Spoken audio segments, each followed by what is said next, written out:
hinihiling ko na tumayo ang lahat para sa ating panalangin.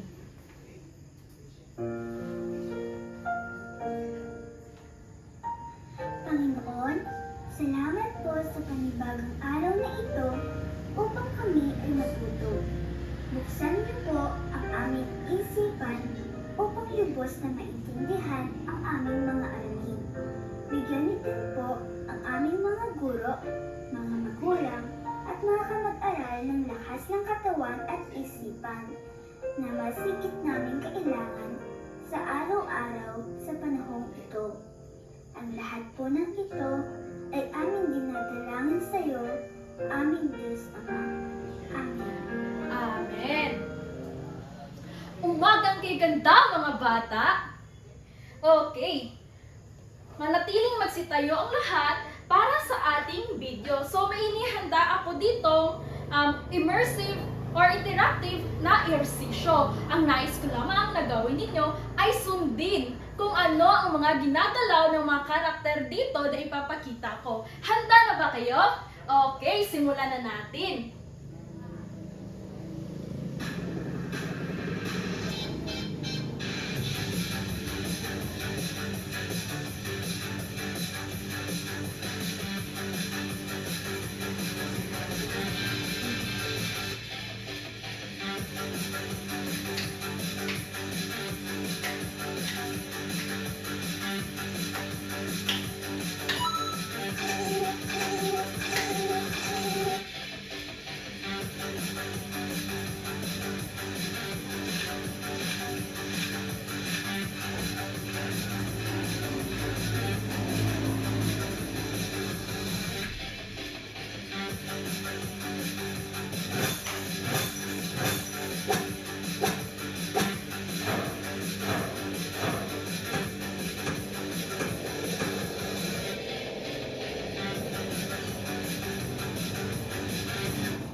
Okay.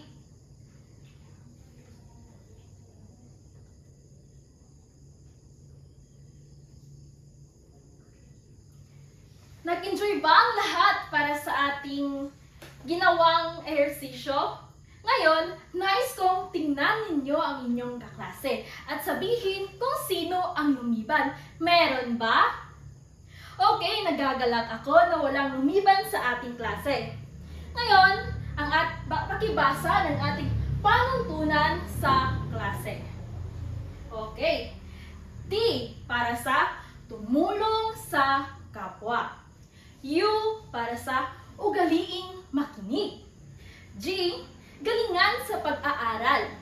M, maging masunurin. At A naman para sa ayusin ang gamit. Ngayon, nais kong ilabas ninyo ang inyong takdang aralin. Ipasa ito mula sa likod hanggang sa harap ng walang ingay at walang nakatayo. 1, 2, 3, 4, 5. Okay, nandito na ba ang lahat ng mga papel? Okay, kung gayon, sinong nakaalala ng ating talakayan kahapon? Tama! Ito ay pandiwa. Ngayon, ano naman ang ibig sabihin ng pandiwa? Tumpaka! Ang pandiwa ay nagsasaad ng salitang kilos. Ngayon, mayroon ako ditong inihandang maikling pagsusulit para sa ating talakayan kahapon. Pakibasa ng panuto, sabay-sabay. Panuto, tukuyin kung ito ay pandiwa o hindi. Itaas ang berdeng watawat kung ito ay nagsasaad ng pandiwa at itaas naman ang pulang watawat kung ito ay hindi nagsasaad ng pandiwa. Ngayon, handa na ba kayo mga bata? Okay, para sa ating unang larawan. Kung nakikita makikita ninyo dito, ang bata ay masayang naglalakad. Sa tingin ninyo, ito ba ay berdeng watawat o pulang watawat? Okay, tingnan natin kung tama ba ang inyong sagot. Tama! Ito ay berdeng watawat. Ngayon naman sa ikalawang larawan, kung makikita niyo dito, anong larawan ito? Tama! Ito ay kahoy. Ngayon, nagsasaad ba ito ng salitang kilos o hindi? Tingnan natin kung tama ang inyong sagot. Ito ay pulang watawat. Ngayon, para sa huling larawan, tingnan natin. Kung makikita ninyo, ang bata ay naglalaro. Sa tingin ninyo, ito ba ay berdeng larawan o pulang watawat? Tingnan natin kung tama ang inyong mga sagot. Okay, ito ay berdeng watawat. Ngayon,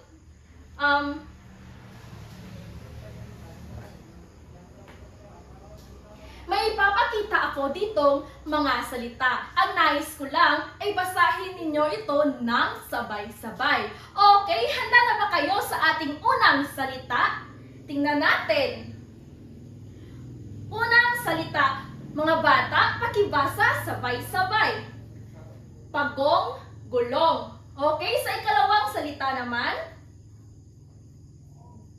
mais, walis. Pakiulit mga bata, mais, walis. Ngayon sa huling salita. Kubo, tabo. Pakiulit mga bata, kubo, tabo. Ngayon, may katanungan ako. Ano ang napapansin ninyo sa huling salita o tunog ng mga salitang ito? Yes! Okay, tama ka. Ang mga salitang ito ay magkasing tunog sa kanilang hulihan. Bakit kaya? Ngayon, may idea na ba kayo kung ano ang ating aralin ngayon?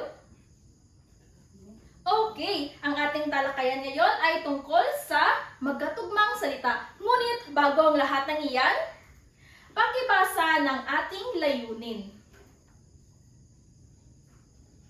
Sabay-sabay, pakibasa mga bata. Pagkatapos ng talakayan, ang mga mag-aaral ay A. Makakapagbigay ng pares ng salitang magkatugma. B. Ang mga mag-aaral ay masiglang makikinahok sa larong hanapin ang tugma at magpapakita ng interes sa pagbasa ng mga tula.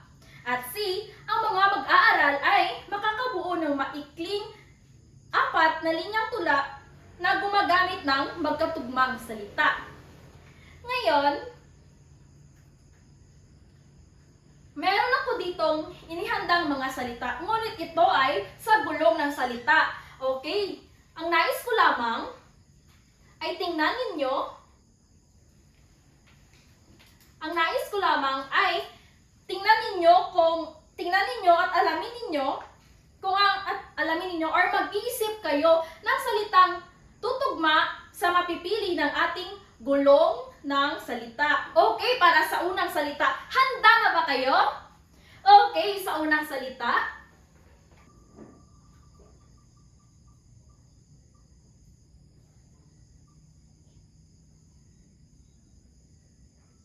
Okay, malapit na ang ating gulong ng salita. Ito ay ang laso. Okay, nais kong mag-isip kayo ng mga salitang tutugma sa salitang laso. Meron na ba kayong naisip? Sige! Okay, ang naisip niya ay baso. Magkatugma ba ang laso at baso? Pakiulit nga, laso, baso. Okay, magkatugma sila. Ngayon, para sa ikalawang salita.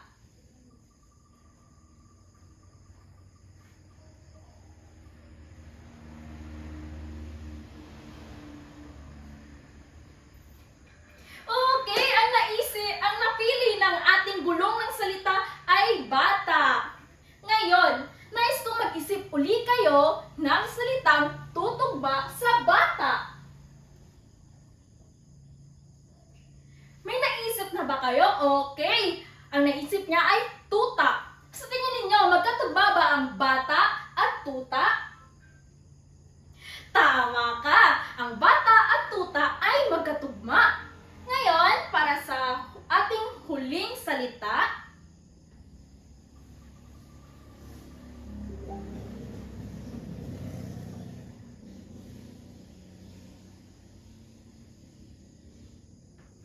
okay, ang napili niya ay kubo. Ngayon, mag-isip kayo. Ano ang salitang tutugma sa kubo? Yes! Okay, magaling. Tabo ang naisip niya. Ang salitang tabo at kubo ba ay magkasing tugma or magkasing tunog ang hulihan? Sige nga, kayo nga. Kubo, tabo.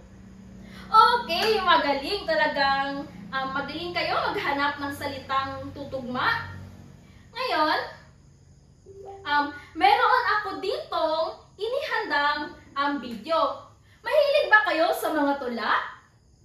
Kung gayon, papanoorin natin ang video inihanda ko. Ito ay tula na tungkol sa Ako'y May Alaga.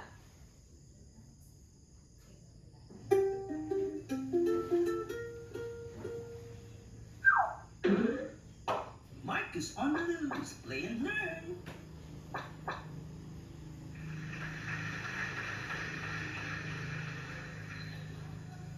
Ako'y may alaga, asong mataba.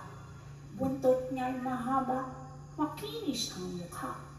Mahal niya ako, mahal ko rin siya. Kaya kaming dalawa ay laging magkasama. Ako'y may alaga, asong mataba. Buntot niya'y mahaba, makinis ang mukha. Mahal niya ako, mahal ko rin siya. Kaya kaming dalawa ay laging magkasama.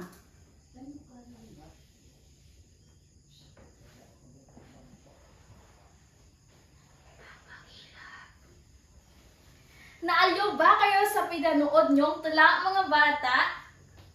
Kung gayon, magkakaroon tayo dito ng laro na tinatawag na Hanapin ang Tugma.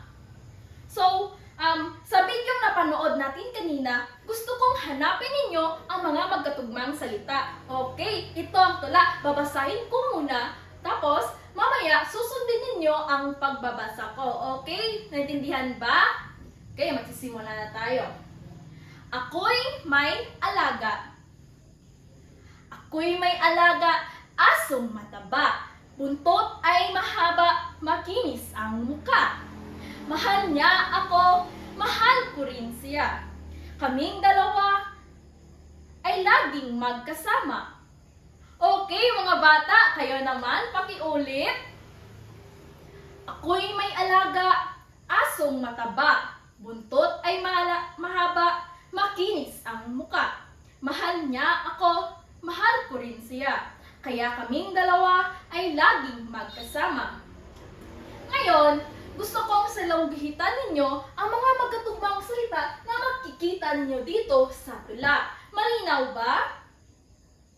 Okay, bibigyan ko kayo ng 1 minuto.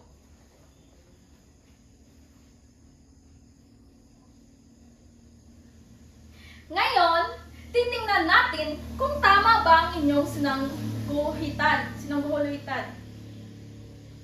Okay. Sa unang salungguhit, alaga, mataba, mahaba, muka. Sa tingin ninyo, magkatugma ba ang mga ito? Pakibasa nga. Alaga, mataba, mahaba, muka. Magkatugma ba ang mga ito? Tama, dahil ang a at a ay magkasing tunog. Pakibasa nga ulit, alaga, mataba, mahaba, muka. Kung mapapansin ninyo, ang mga hulihan ng mga salitang ito ay may letrang A. Okay? Ang mga hulihan ng salitang ito ay may letrang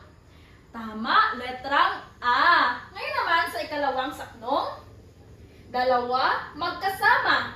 Sa tingin ninyo, magkatugma din ba ang mga ito? Okay, kagaya lamang ng unang saknong, ang dalawa at magkasama ay may tunog na A sa hulihan. Pakibasa nga, dalawa, magkasama. Ngayon, ating tuklasin kung ano nga ba ang ibig sabihin ng magkatugmang salita.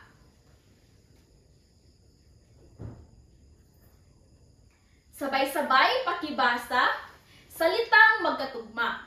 Ang salitang magkatugma ay tumutukoy sa mga salitang magkakapareho o magkakahawig na tunog sa huling bahagi nito. Mayroon dalawang uri ang magkatugmang salita. Una, tugmang patinig o assonance. Mga bata, sabay-sabay basahin. Una, tugmang patinig o assonance. Ito ay kapag ang salita ay matatapos sa parehong patinig. A, E, I, O, O. Halimbawa, pakibasa. Yes. Sinta, ganda. Buhay, tagumpay. Laro, tago. Okay naman sa ikalawa, tugmang katinig. Pakibasa. Tugmang katinig o consonants. Ito ay kapag ang huling letra ay katinig.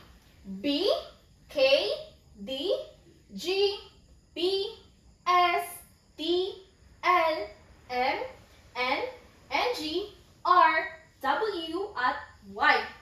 Halimbawa, halaman, simbahan. Magkatugma ito dahil may tunog siya na an. Halaman, simbahan. Sulat, dilat. Bukas, landas. Okay, teacher. Naintindihan ba ninyo mga bata? Okay, kung gayon, may inihanda ko ditong mga larawan. At nais kong mag-isip kayo ng dalawang salitang magkatugma na maglalarawan dito. Okay ba? Naintindihan? Okay, ulit. Ngayon, gusto kong mag-isip kayo ng dalawang salitang magkatugma na maglalarawan dito. Number 1, una, Ana. Okay, mag-isip kayo ng salitang tugma na maglalarawan kay Ana. Yes! Masaya, maganda. Okay, nakikita niyo ba na maganda si Ana? Masaya rin siya, okay? So, ang masaya at maganda ay magkatugma ba? Pakiulit nga, masaya, maganda. Okay, ang masaya at maganda ay magkatugma. Sa ikalawang larawan, kahoy. Okay, mag-isip kayo ng dalawang salitang magkatugma na maglalarawan sa kahoy. Meron na ba? Okay! Matibay, makulay. Wow, ang galing ninyo. Ang matibay at makulay ay magkatugma ba? Tumpak! Makulay, matibay ay may tunog na ay. Ngayon naman sa huling larawan, aso. Okay, nakaisip na ba kayo ng salitang magkatugma na maglalarawan sa aso? Sige nga. Matalino, aktibo. Okay, ang galing mo naman. Matalino, aktibo. Magkatugma ba ang ito? Tama, dahil may O sa hulihan. Matalino, aktibo. Ngayon, magkakaroon kayo ng pangkatang gawain. Hatiin ko kayo sa dalawang hanay. Ito ang unang hanay at ito naman ang ikalawang hanay. Ngunit bagong lahat ng yan, pakibasa ng ating kriteria. Nilalaman at paksa, paggamit ng salita, pagkamalikhain, napakahusay 5 puntos, katamtaman 4 na puntos, kailangan na pagsasanay 2 puntos. Bibigyan ko kayo ng 3 minuto. Ay wait, mali.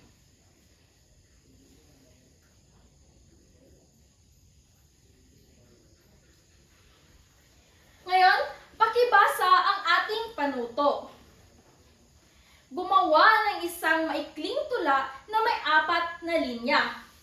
Siguraduhin na ang bawat linya ay nagtatapos sa magkatugmang salita. Pakiulit, gumawa ng isang maikling tula na may 4 na linya. Siguraduhin na ang bawat na linya ay may magkatugmang salita. Ngayon, bibigyan ko kayo ng 3 minuto upang gawin ang inyong tula.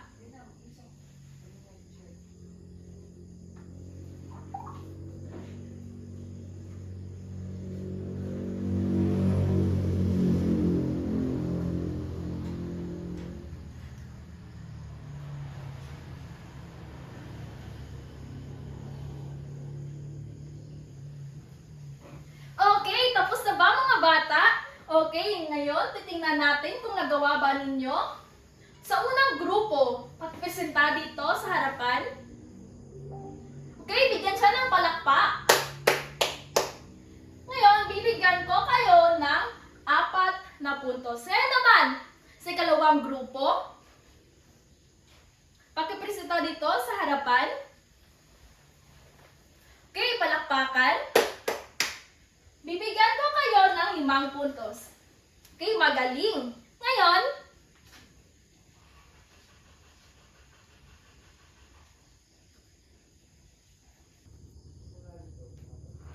Ngayon mga bata, mayroon tayong bisita. Batiin nyo nga si Kiel. Hello, Kiel. Si Kiel ay maraming katanungan, kaya siya malungkot. Masasagot nyo ba ang mga katanungan ni Kiel? Okay, para sa kanyang unang katanungan. Sino ang makapagpaliwanag kung ano ang ibig sabihin ng magkatugmang salita? Okay, yan ang tanong ni Kiel. Mga bata, maaari nyo bang sagutin? Okay, ang magkatugmang salita ay tumutukoy sa salitang magkapareho o magkahawig ang huling bahagi nito. Ngayon naman, ikalawang katanungan ni Kiel. Ano naman ang 2 uri ng magkatugmang salita? Mga bata, maaari niyo bang sagutin? Sige nga. Okay, tumpak ka. Ang 2 uri ng tugmang salita ay tugmang patinig at tugmang katinig. Ngayon naman, sa panghuling tanong ni Kiel. Magbigay ng halimbawa. Okay, sino makakapagbigay ng tugmang katinig na halimbawa? Sige nga. Okay, halaman, simbahan. Sa tugmang patinig naman, sino makakapagbigay? Sige nga.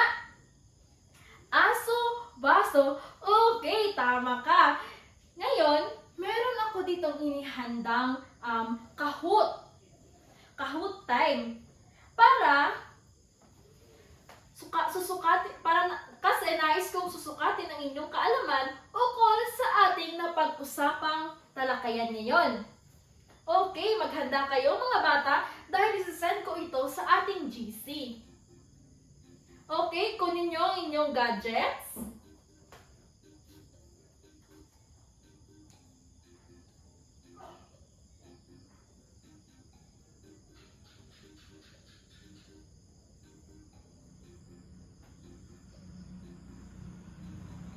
Okay, sagutan nyo ito.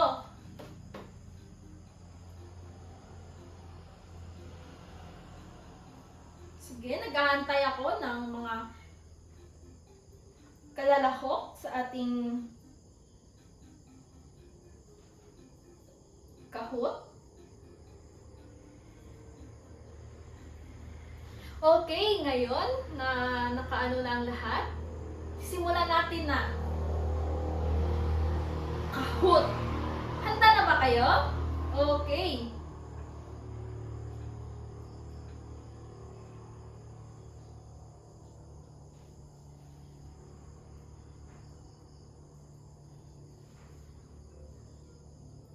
Unang tanong.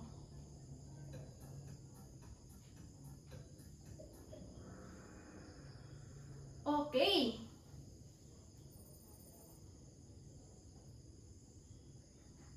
Kalawang tanong.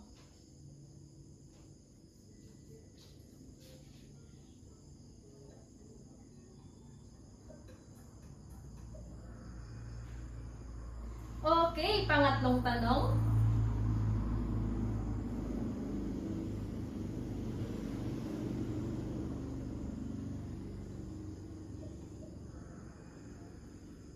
Okay, pang-apat na tanong.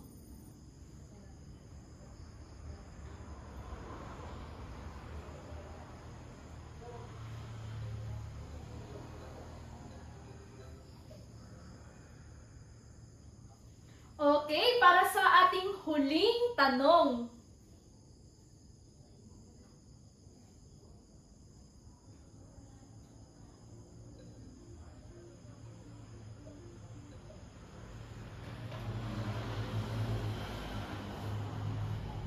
Okay, ngayon, nai-record ko na ang inyong mga sagot at ang inyong mga scores. Ngayon, pakilabas nga ng inyong pakilabas ng inyong mga notebook at isulat ang ating takdang aralin. Sabay-sabay, pakibasa, takdang aralin. Gumawa ng isang maikling tula na may 4 na linya. Siguraduhin na ang bawat linya ay nagtatapos sa magkatugmang salita. Pumili ng paksa tungkol sa inyong una, alaga, ikalawa, kalikasan, ikatatlo, pamilya. Okay, kopyahin ito. Tapos na ba mga bata? Okay, magsatayo na ang lahat. Paalam mga bata!